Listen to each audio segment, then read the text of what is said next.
Let it work.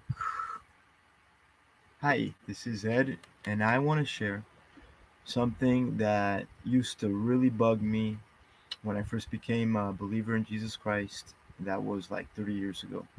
I was about 20 years old, and I was really into it. I used to preach, I used to go to the Juvenile Detention Center. That was one of my ministries in Miami, Florida. And I used to preach to the inmates there. I was in evangelism explosion for many years. I preached to many people. My point is, I really believe the Bible. I really believe in Jesus Christ.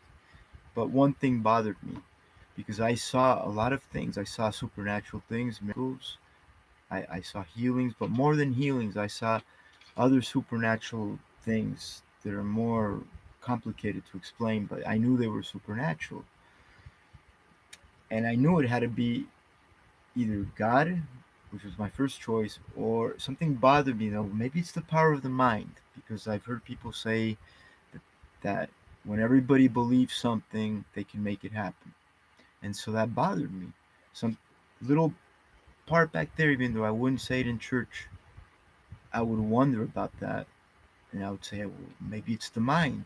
So I prayed about it and I asked God. And when you ask, you will receive. If you seek God, especially something concerning His Word, he will answer you. It might not be immediately, but he will definitely answer. I guarantee that. And he did. He answered me in a story from the Bible, which is in First Kings chapter 18, verses 20 through 39. Please write it down.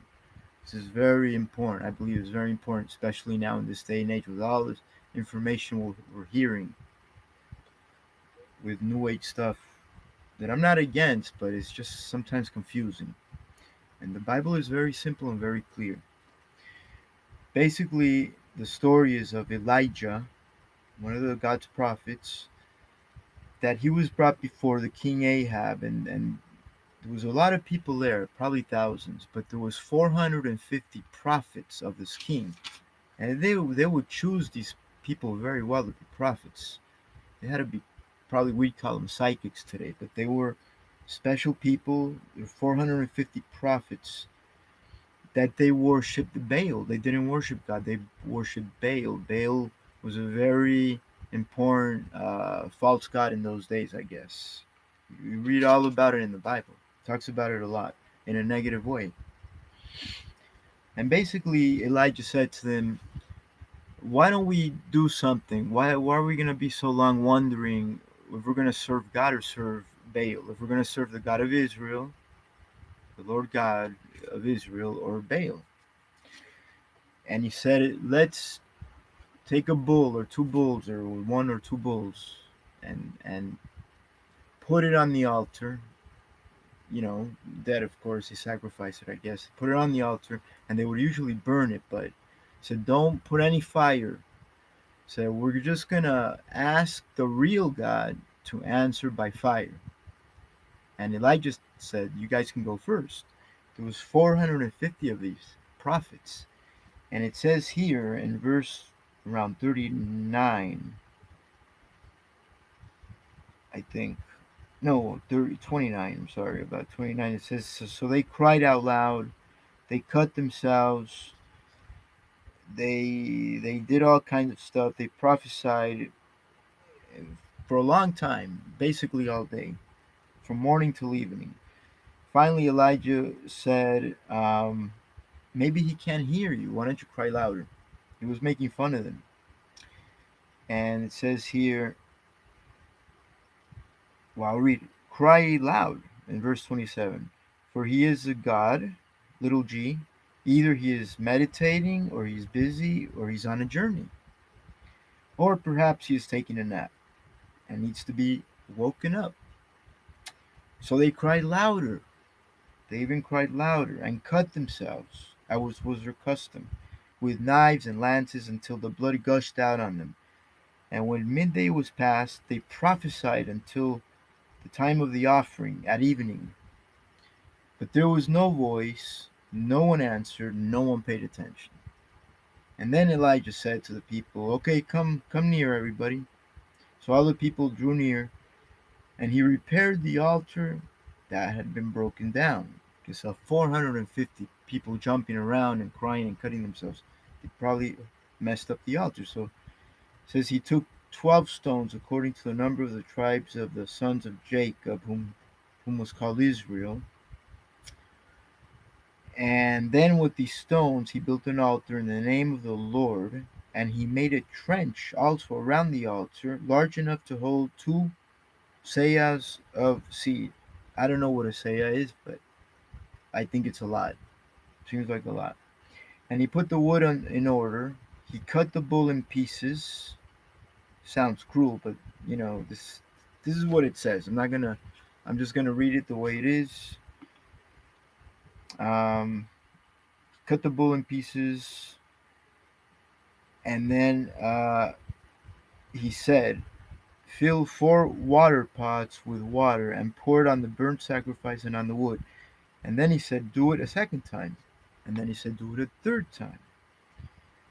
Okay, and so the water ran all around the altar, and he also it filled the trench with water too.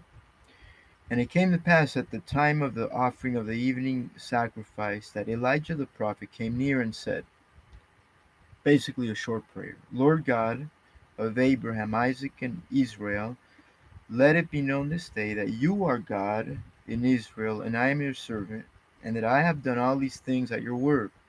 Hear me, O Lord, hear me, that this people may know that you are the Lord God, and that you have turned their hearts back to you again."